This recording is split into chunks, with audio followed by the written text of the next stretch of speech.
Ја слушате програмата Низ Светото Писмо.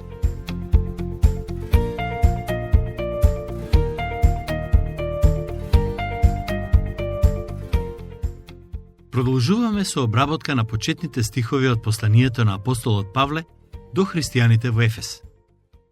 Претходниот пат обрнавме повеќе внимание на третиот стих, каде читаме дека Бог ги благословува со духовни благослови сите оние кои се во Христос.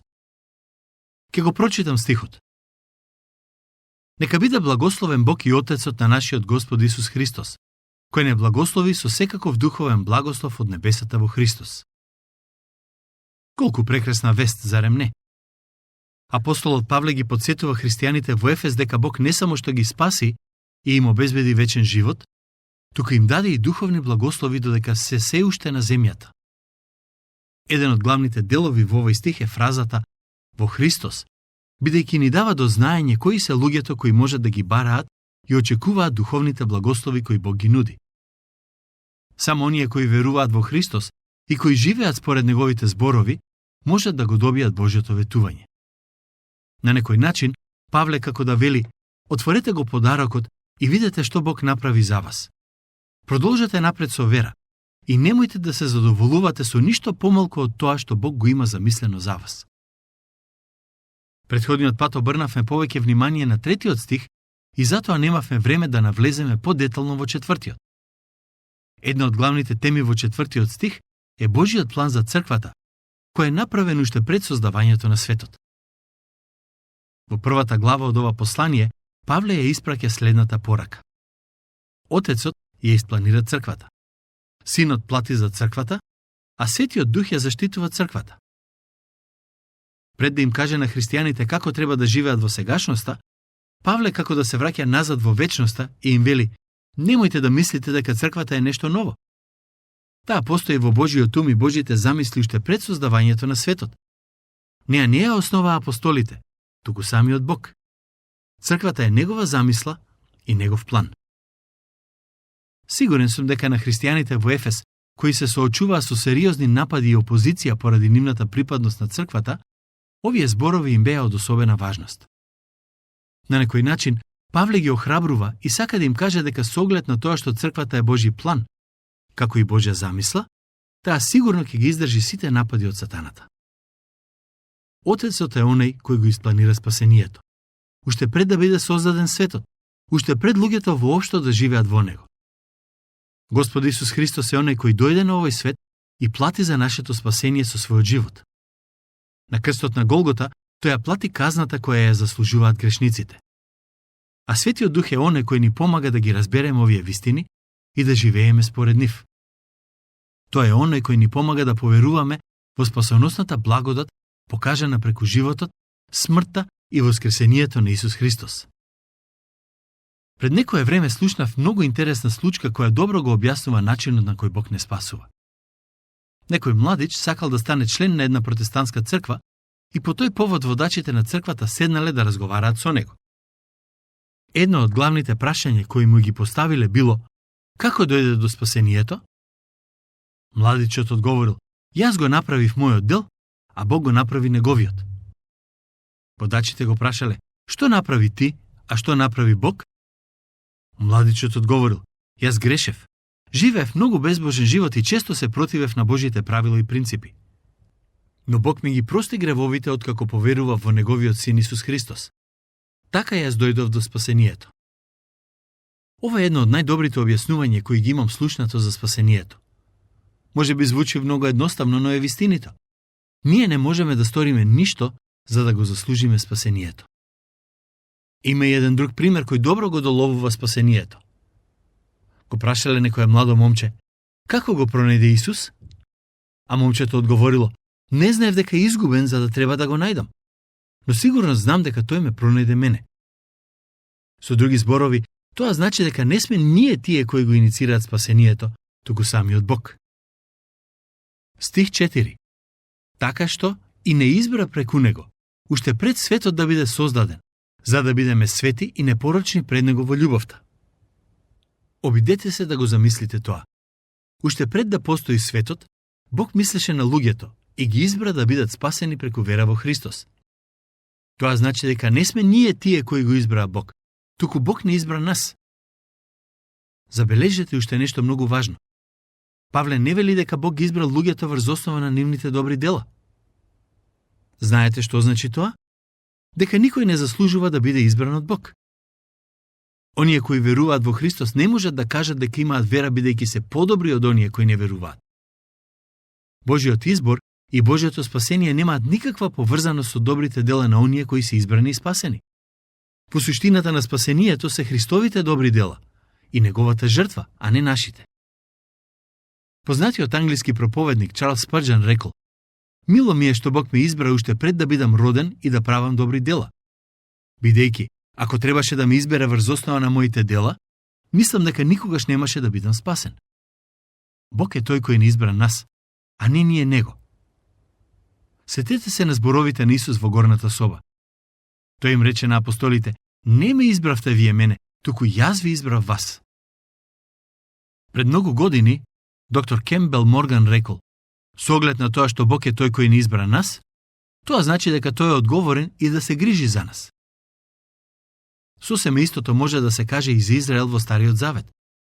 Бог не ги избра бидејќи беа подобри од другите народи, туку поради неговата милост. Со оглед на тоа што Бог ги избра, тој беше одговорен да се грижи за нив. И низ целиот Стар Завет читаме дека тој го направи токму тоа.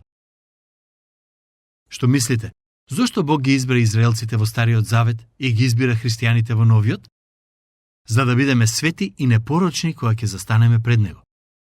Со други зборови, Бог не избра за да не спаси, да не освети и за да бидеме со Него во вечноста. Но кога веќе зборуваме за спасението, сакам да кажам збор 2 и за светоста. Секој кој тврди дека верува во Христос и дека го има спасението, мора да покаже светост. За жал има луѓе кои велат: "Јас сум избран, јас сум спасен и сега можам да живеам како што сакам." Павле веќе даде одговор за таквиот начин на размислување. Во посланието до римјаните вели: "Зарем ќе продолжиме да живееме во грев само зашто сме спасени по благодат?" Далеку од тоа. Идејата дека некој може да го поседува спасението, а истовремено и да живее во постојан грев, нема никаква поврзаност со учењето во писмото. Всушност, тоа е еден од начините на кои можеме да препознаеме дали сме дел од избраните или дали другите се дел од избраните.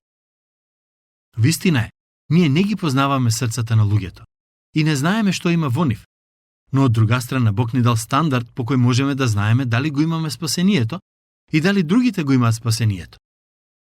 Како ќе препознаеме? По делата. Бог не сака неговите деца да живеат во грев. А ако некој е Божјо дете и направи грев, тој ќе се покае за истиот. Слушнете што напишал Јован. "Чеда мој, ова ви го пишувам за да не грешите. И ако некој сгрешил, кај Отецот имаме застапник, Исус Христос, праведникот, а тој е жртва за измирување за нашите гревови. И не само нашите, туку и гревовите на целиот свет." Патем, има некои луѓе кои сакаат да се впуштат во дебата во однос на тоа дали Христос умре за гревовите на сите луѓе или само за избраните. Стихот кој што туку го прочитав јасно кажува дека тој умре за гревовите на сиот свет. Така што никој не може да каже: "Јас не сум меѓу избраните." Ако го слушате неговиот збор, а токму тоа и го правите, додека ја слушате оваа програма, сакам да знаете дека вие можете да бидете дел од избраните. Се што треба да направите е да поверувате во Христос. Вашите гревови ќе бидат простени и вие ќе станете Божјо дете. Ќе ви прочитам неколку стихови од Новиот Завет кои ќе ви помогнат да сватите кој е Господовиот повик за вас денес. Во Јован 14:6 Исус вели: "Јас сум патот, вистината и животот. Никој не може да дојде кај Отецот освен преку мене." Тој исто така вели: "Јас сум вратата. Кој ќе влезе преку мене ќе се спаси, и ќе влезе и ќе излезе и пасиште ќе најде." Во Јован 6:37 вели: "Оној кој доаѓа кај мене, нема да го избркам." Во Јован 10:10 Исус вели: "Јас дојдов за да имаат живот и да го имаат во изобилие." Сите овие стихови се однесуваат и на вас денес. Господ Исус Христос ве повикува да тргнете по неговиот пат и со вера да го добиете спасението. што се однесува до тоа кои луѓе се избрани за спасение, а кои не, познатиот Двајт Муди рекол: избрани се оние кои одлучуваат да веруваат, а не се избрани оние кои не одлучуваат да веруваат. Така да, тоа што сакам да ви го кажам е дека од вас зависи дали ќе бидете меѓу спасените или не. Во Јован 3:16 пишува дека Бог го засака целиот свет до таа мера што го даде својот син, за секој кој верува во него да не загине, но да има вечен живот. Немојте да трошите време во разговори поврзани со тоа кои луѓе се избрани, а кои не. Господ е тој кој ве повикува да бидете дел од избраните.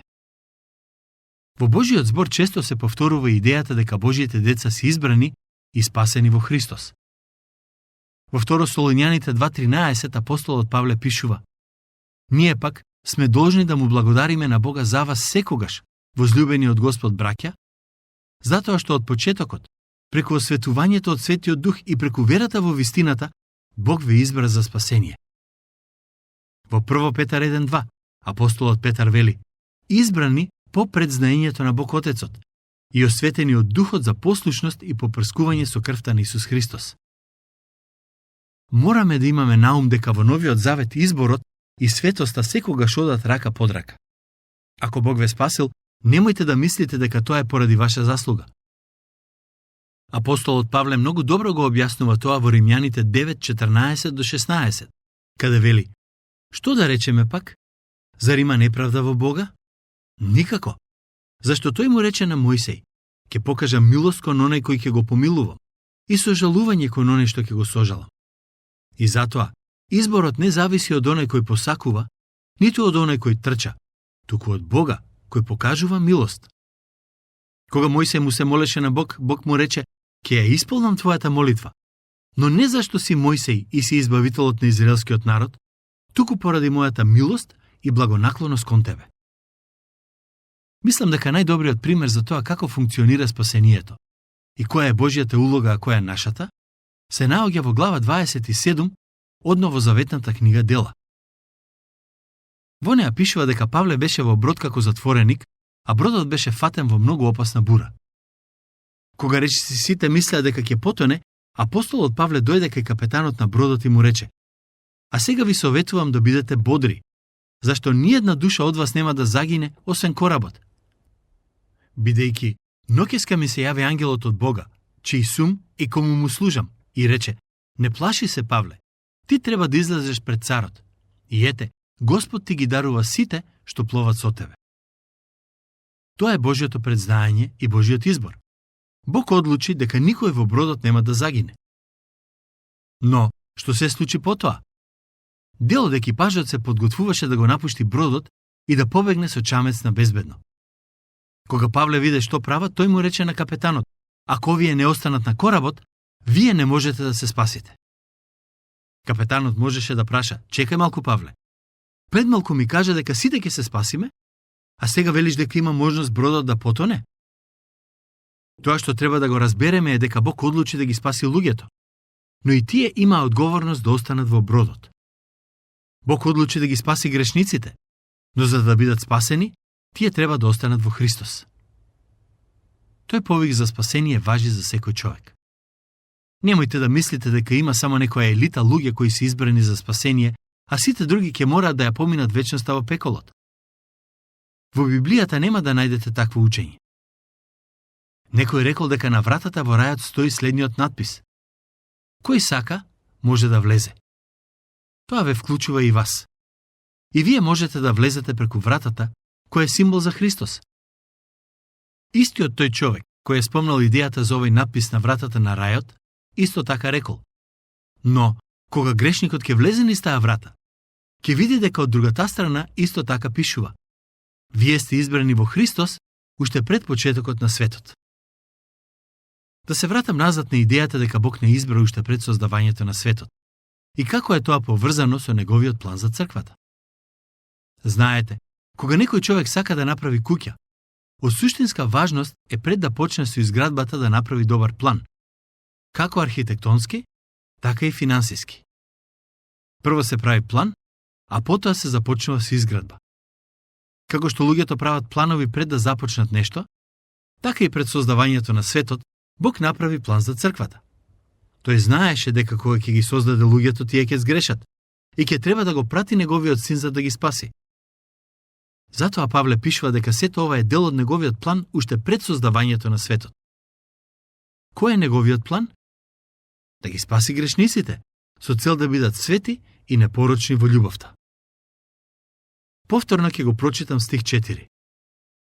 Така што и не избра преку него, уште пред светот да биде создаден, за да бидеме свети и непорочни пред него во љубовта. Овој стих е поврзан со следниот, кој гласи вака: предопределувајќи не за посинување за себе преку Исус Христос, зашто тоа му беше по волја. Следниот пат ќе продолжиме со обработка на овие стихови и ќе обрнеме внимание на првиот збор од стих 5, зборот предопределувајќи, односно предопределување. Некои луѓе се плашат од овој збор, но сметам дека нема потреба, бидејќи е навистина важен и прекрасен библиски збор. Како што веќе забележувате, нашето проучување на посланието до Ефесјаните оди релативно споро. Но тоа го правам со цел, бидејќи сметам дека е потребно да се постави добра основа. Божиот избор и Божиото спасение се основата на христијанскиот живот. Во се што правиме како христијани, треба да имаме наум дека Бог не избра и не спаси не поради наши заслуги, туку поради неговата љубов и благодат. Тоа не значи дека имаме слобода да живееме распуштен живот. Токму напротив, во стих 4 пишува дека Бог не избра за да бидеме свети и непорочни и да живееме во љубовта. Тоа е Божјата волја за вашиот живот. Тука ќе завршиме со денешното проучување. И следниот пат ќе размислуваме за значењето на зборот предопределување. Што ли значи тоа? Ќе дознаете следниот пат.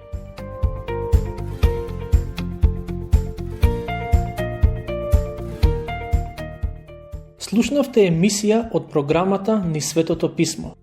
Можете да не слушате и преку мобилна апликација на нашиот YouTube канал и на сите познати подкаст платформи, како што се Google, Apple и Spotify.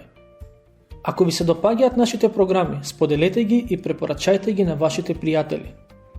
Бидете слободни да оставите свој коментар или да ни пишете на нашата имейл адреса nissvetotopismo@gmail.com. Следете ги нашите страни Nis Светото Писмо Македонија на Facebook и Instagram. Емисиите од оваа серија можете да ги најдете и на нашата веб страна ttb.twr.org.